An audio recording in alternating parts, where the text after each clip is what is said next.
ખેડાના ડાકોરમાં રણછોડરાયજી મંદિરમાં અમદાવાદમાં બનેલ દુર્ઘટનામાં મૃત્યુ પામેલ લોકોને શ્રદ્ધાંજલિ અર્પણ કરવામાં આવી હતી। જ્યારે સંસ્કૃત પાઠશાળાના ઋષિકુમારોએ અને બ્રાહ્મણ દ્વારા વિષ્ણુ સહસ્ત્રના પાઠ કરવામાં આવ્યા હતા।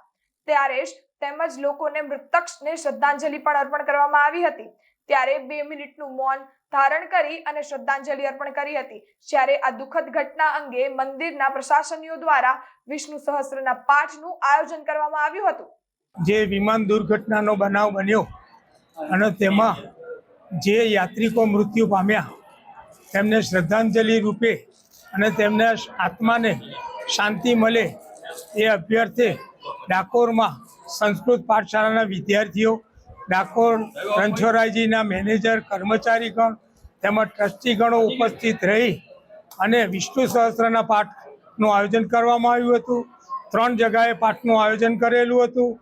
એક ગુમટીમાં કર્યું હતું, એક ગોમતી ઉપર કરેલું હતું અને મંદિરમાં કરેલું હતું। દરેક યાત્રિકના આત્માને શાંતિ મળે અને રણછોડરાયજી તેમને શાંતિ અર્પે એ નિમિત્તે આ પાઠનું આયોજન કરવામાં આવ્યું હતું।